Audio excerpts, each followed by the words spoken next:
natin ang submission in the Christian household.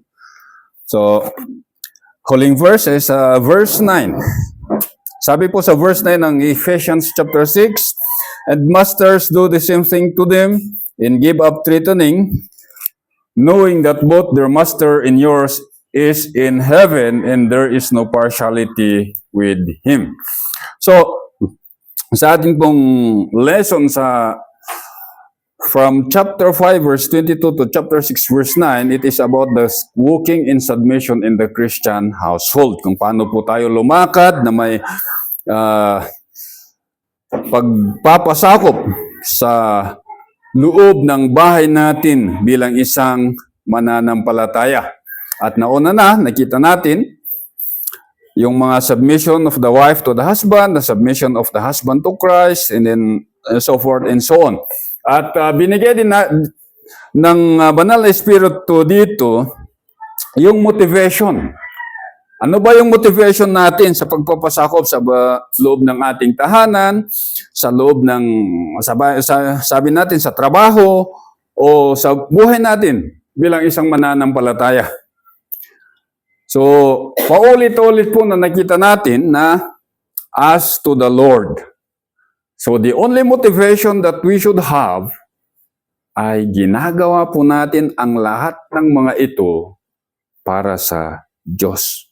At pag yun na yung nasa isipan po natin, magkakaroon po ng magandang pagpapasakop sa loob ng isang tahanan. Meron po yung kaayusan spiritual at kaayusan sa moral, and even then makikita po yung mga yung mga tao sa labas kung yung buhay natin bilang isang mananampalataya.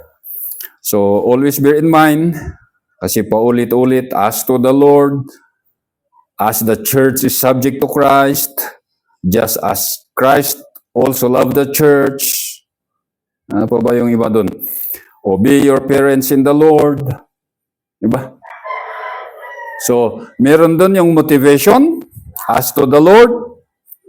Meron din yung example na nabigay sa atin sa mga wives. Sabi dun, as Christ subject herself to, or as the church is subject to Christ.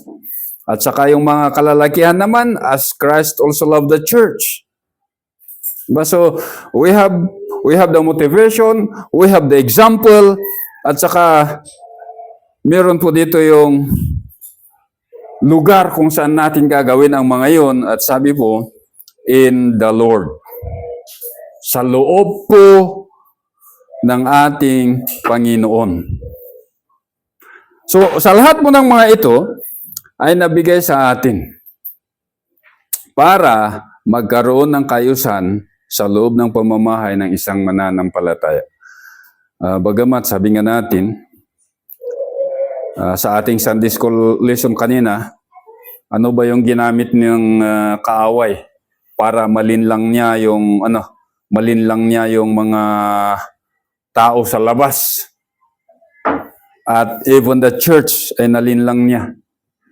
Sabi doon, the cup of her, or she may drink. Anong sabi doon sa Revelation?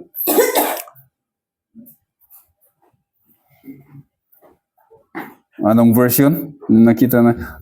Sa verse 2. With whom the king of the earth committed acts of immorality to those who dwell on the earth were made drunk with the wine of her immorality. Ayun po yung mahirap. Pag malasing po tayo sa mga maling katuruan,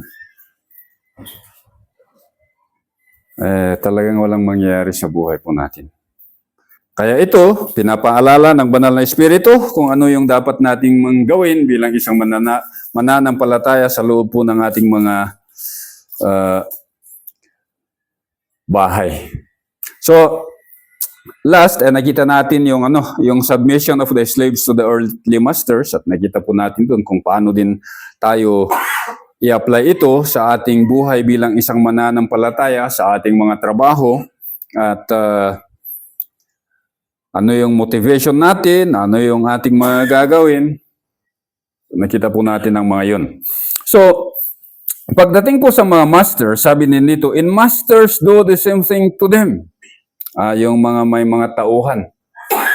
Ewan ko kung may tauhan kayo. Sino ang inyong mga tauhan? Kadalasan sa atin, ang mga tauhan natin, mga anak natin. Sila yung unang pinagsasabihan kung may gagawin. Sila yung inuutusan. Minsan talagang ganun ang buhay. Pero sa mga may mga trabahador, ito po yung yung sinabi ng banal na Espiritu. And masters, alam po natin, sino ba itong mga masters nito? Earthly masters. Ang usapan dito, hindi po yung ang Diyos. Hindi po yung Diyos ang usapan dito. So, nakita po natin na during the time na ito ay sinulat, hindi po binago ng Ebanghelyo that master and servant or slave relationship. Hindi po niya binago yun. Yung panlabas na anyo. Hindi po niya sinabi na, ngayon na Kristiyano na kayo, yung mga masters ay palayain nyo yan, yung mga slaves niyo.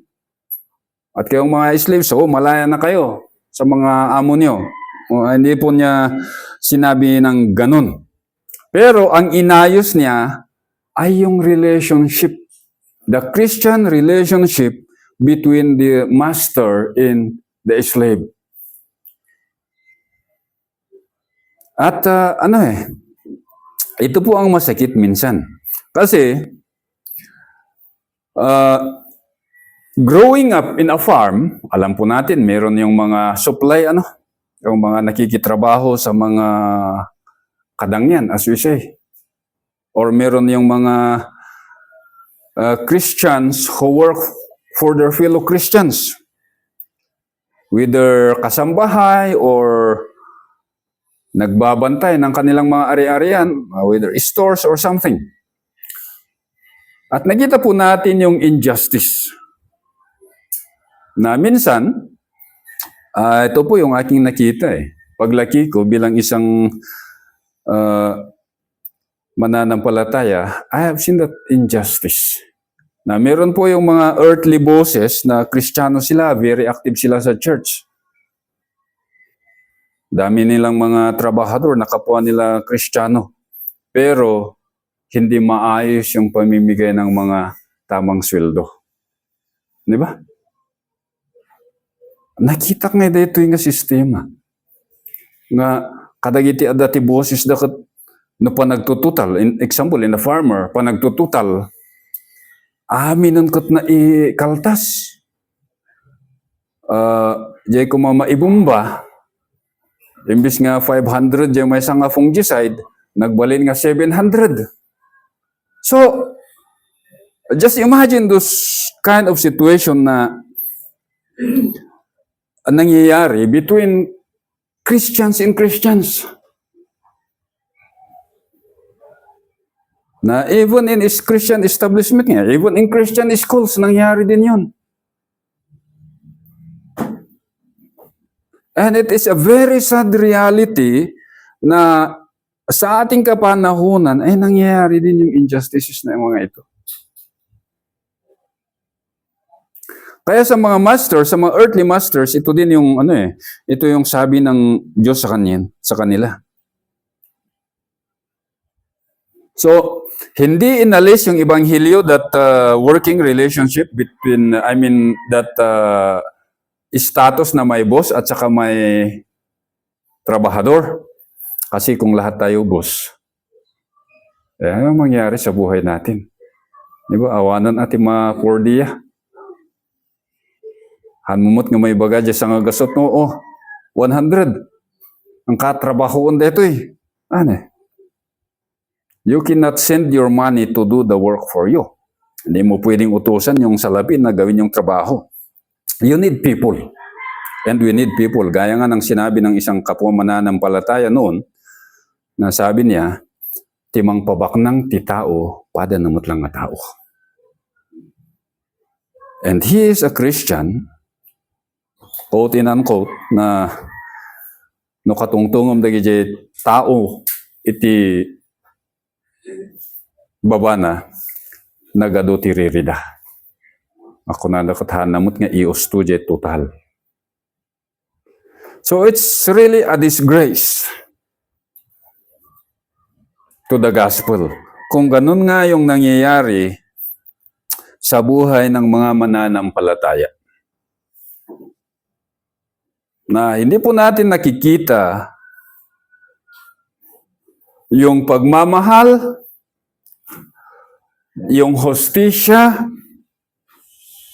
at yung pag-aalaga ng kapwa mananampalataya. Nagbalintay nga gobyerno, nga mabuhisan amin, nga han ko mga mabuhisan.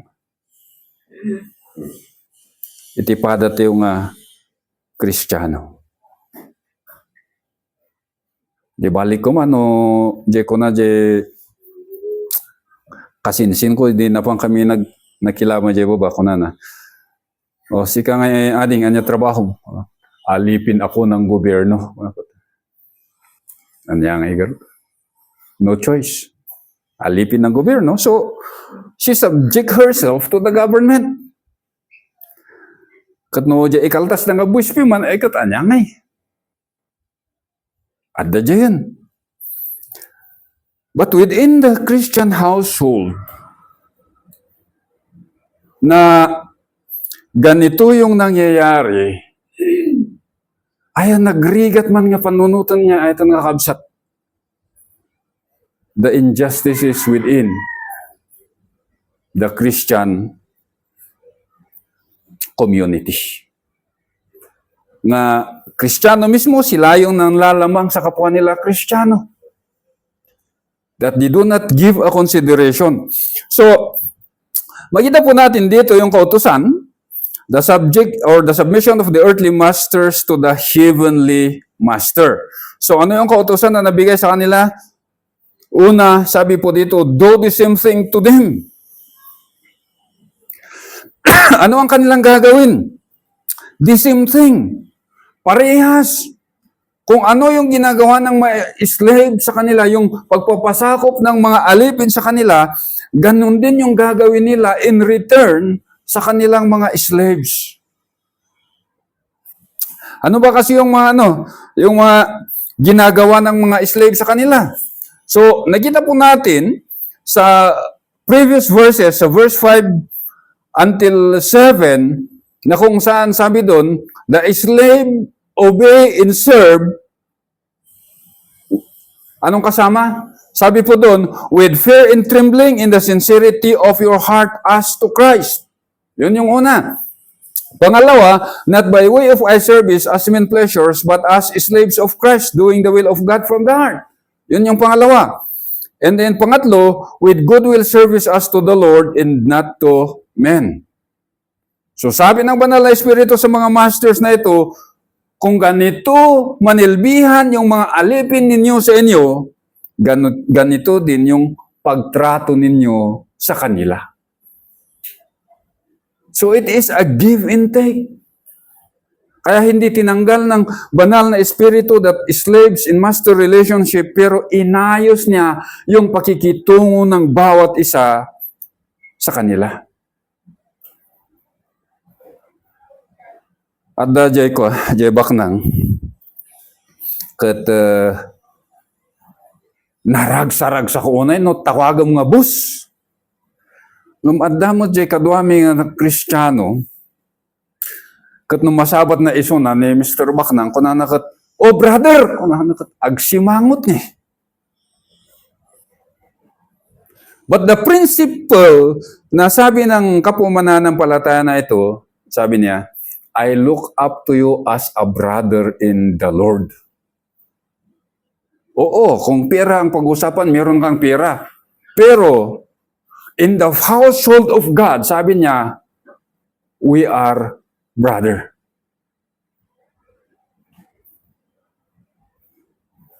Pero merong yung iba talagang ganun. Kaya babalik tayo sa motivation. Ano ba yung motivation mo? Is it for the Lord or is it for eye service or men pleasure? Minsan meron mga Kristiyano na boses na gano'n, men pleasure eh. Na pag hindi mo siya in-address na boss, hindi mo siya in-address na, basta, the earthly terminology nga, gano'n. Diba? Nagsakit niya panangkita dakin niyo. Talagang ako silapan da kati makapatay. Even Christians. Meron din yung mga pastor na pag hindi mo tinawag na pastor, nagsakit kita dahin niya. Why? Diyos that, ewan ko kung title ba ang pastor o, I think for me it is a spiritual gift. Pastor is not a title, it is a spiritual gift. But some pastors use it as a title. And use it as a weapon. Usaran na nga kasla armas.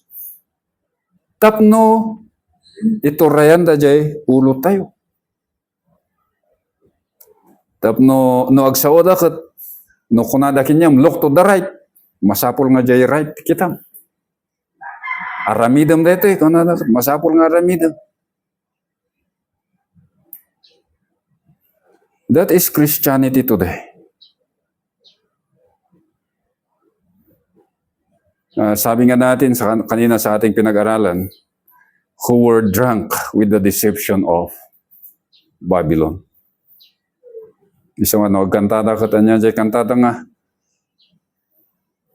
Jay kantada nga Babylon. Uy, sadan to isalsalaan. Ngamno kita, hanya kasasala di nga kanta. If you look at the context, so ako na jay, agsangit kami no malagip mi jay sayon. Kada man nga agsang sangit. Mayat mo ti. Kaas jayan da. Di ba? Nabartak da nga talaga yung mga ikang kanta tigas. So, yun po yung nangyayari sa ating mga kapanahunan sa ngayon. That even tong mga Kristiyano that have received from the Lord blessings of material wealth have used it to weaponize tapno ijay kat i-control da jay pada da nga Kristiyano. And that's very kababain unay. At sabi pa, do or superintendent them, ito reyan yung isuda, with fear and trembling, not by way of eye service as men pleasures, doing the will of God from the heart, with goodwill service as to the Lord and not to men. So, the same.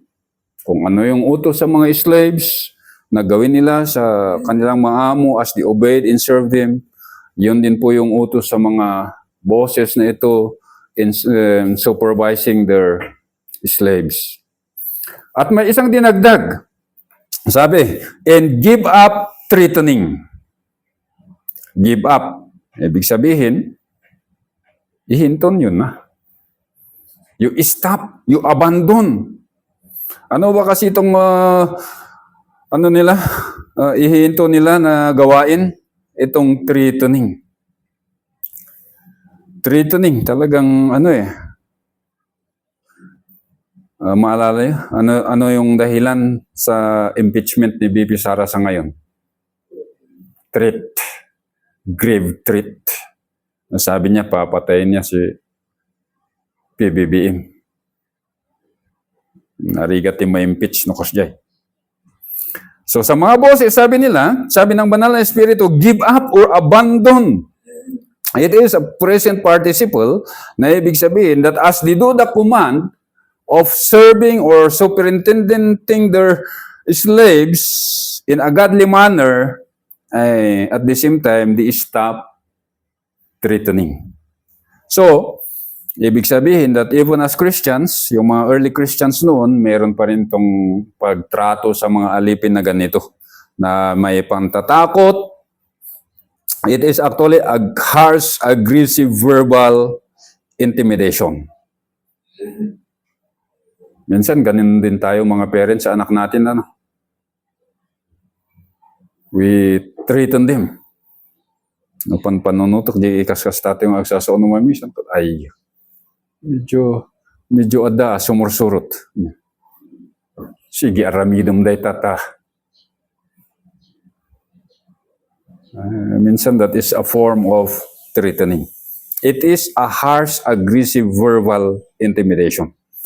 Tapno ijay kat sumurot na kada tayo. And sometimes, ganun nga tayo, mga mananampalataya, kasi yun yung nakasanayan natin. So even yung mga earthly masters, yun din ang nakasanayan nila before they encounter the gospel.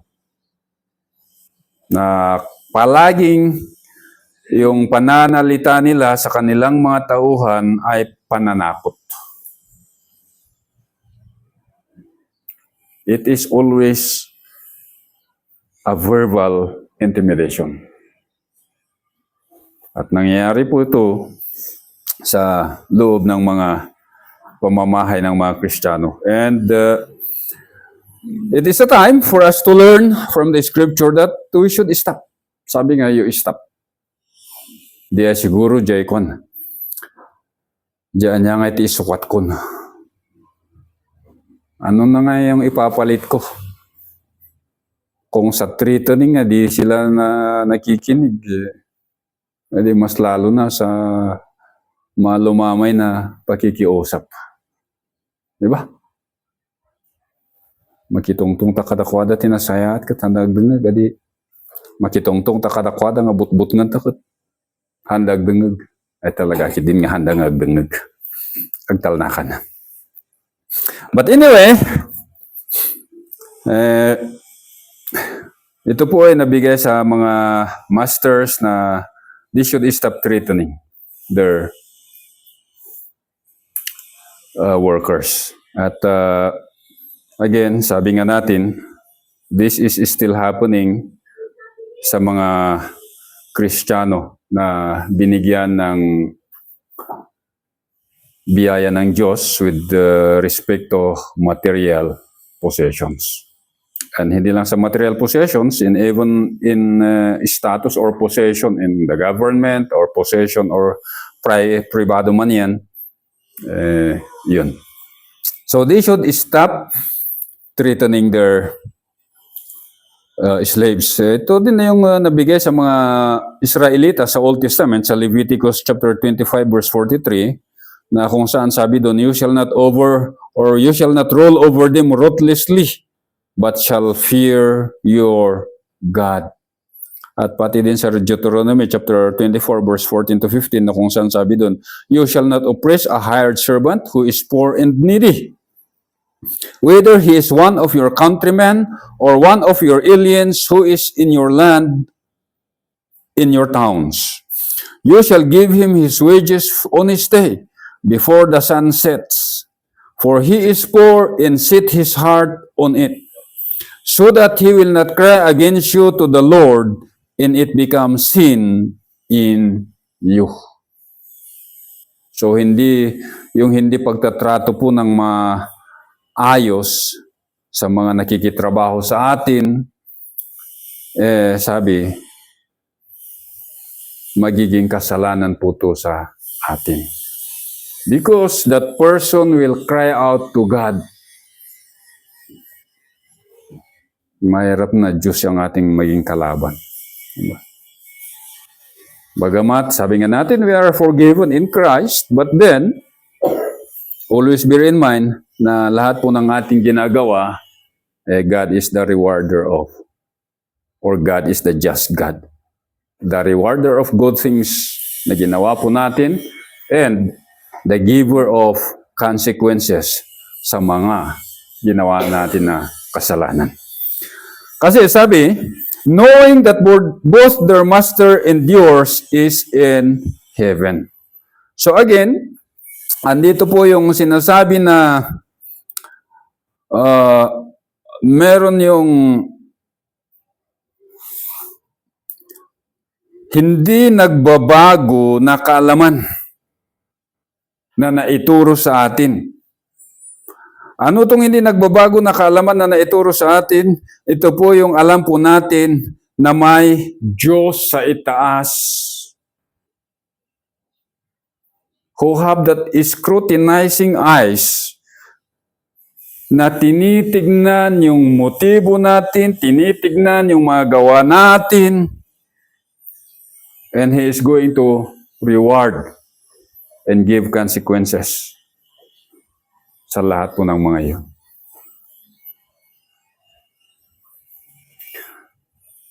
So, pabalik-balik din sa atin yung sinabi nga natin na coram Deo.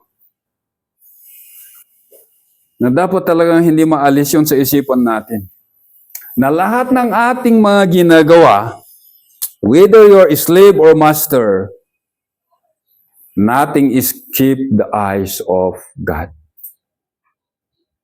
Wala pong nakakaligtas sa mata ng Diyos. Ginawa na natin yan sa sekreto. It does not escape God. In public, talagang lantad yan sa mata ng Diyos. At sabi dito sa mga earthly bosses or earthly masters, alam niyo itong katotohanan na ito, na ituro na ito sa inyo.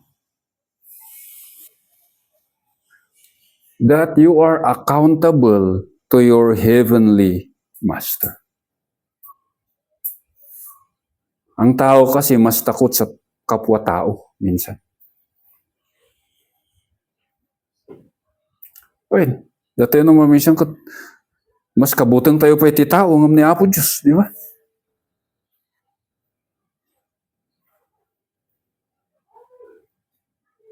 Mas tari gagayan tayo, di gunguna nga ito, di pa tayo nga tao, ngam di gunguna nga ito ni Apo Diyos. Ay gamin, nabartak tayo, iti kinapod nun naman yung isa. Nga ore, amuta yun. But then, when our heart is not set on that, talaga nga dati problema. Kaya sabi po sa mga earthly masters, knowing that both their master and yours is in heaven. Meron po yung sovereign heavenly master na kung saan ay we stand in mutual accountability. Kaya ito, it should serve as an encouragement and it should serve as a warning. Kaya even sa Colossians, alam po natin sa Colossians 4:1, sabi po dun, Master, grant to your slaves justice and fairness, knowing that you too have a master in heaven. At may dinagdag po dito sa verse na ito, sa Ephesians 6:9, na katangian ng heavenly master na ito. Sabi po, there is no partiality with Him. Wala pong partiality sa Diyos na ito. God plays no favorite, sabi nga.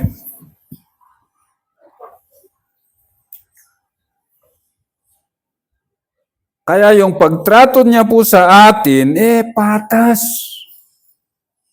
Sa kanyang mata, bagamat sa mundong ibabaw na ito, yung status mo mas mataas financially, o kaya sa trabaho, yung status mo mas mataas ka sa ranggo, o kung pirang usapan, mas marami kang pera, pero yung judgment or yung paghuhukom ng Diyos ay hindi po nakabase sa ating mga status. Ay kat no, dakdakal ati kwarta makat, dakdakal ti sumbatam ka niya po Diyos. No, nangat nga to ti saad mo, nangat nga to, dakdakal ti sumbatan ka niya po Diyos. No, adado iti amom iti sasaw niya po Diyos, dakdakal ti sumbatam ka niya po Diyos.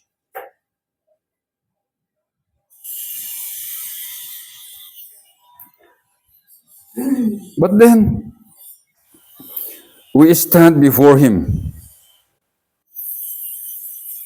equal as to je kunatayo je panang ukom. Nung nagbasol ka, talaga nga nagbasol ka, maukom ka. So, in the scripture, God's impartiality is a recurring thing. Talaga nga paulit-ulit na kung saan sinabi that God is impartial. Walang paborit ng Diyos. Bagamat anak niya tayo. Di ba?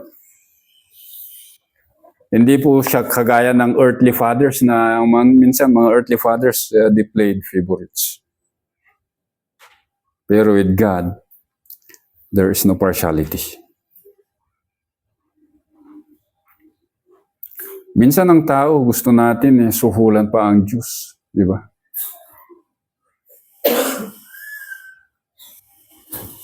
Ganyan tayo. Minsan gusto nating suhulan ng Diyos. Gaya ng nangyayari sa Senate sa ngayon. They weaponize the scripture to attack each other. Diba? Pero kung titignan mo, yung gumagamit ng scripture to throw scripture against each other, sabi nila, Kristiyano sila.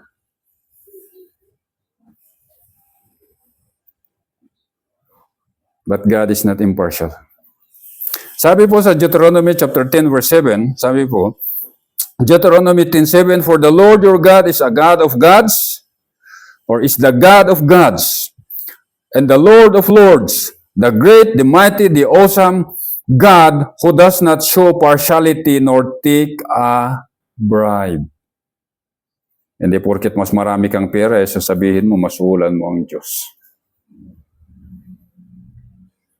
Bagamat ito yung mindset ng mga ibang Kristiyano, na kung mas marami silang pera, mas malapit sila sa Diyos,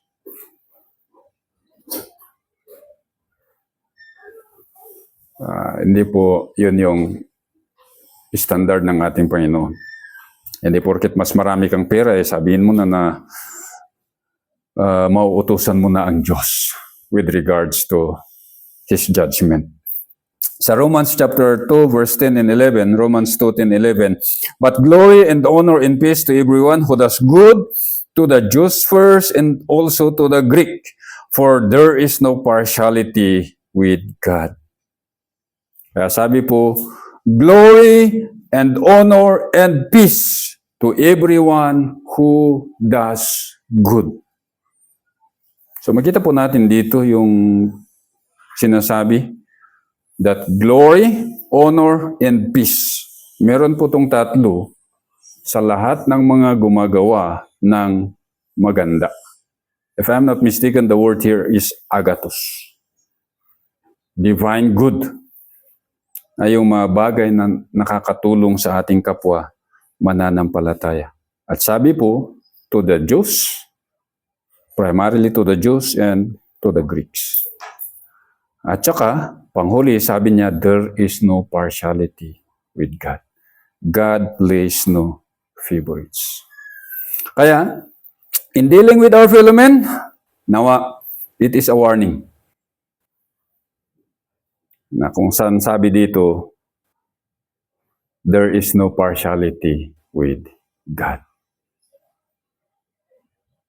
This phrase should serve as an encouragement sa ating paggawa bilang isang mananampalataya. Pag may nakigawa sa atin, nakitrabaho sa atin, okay, give them the exact wages na kailangan nila.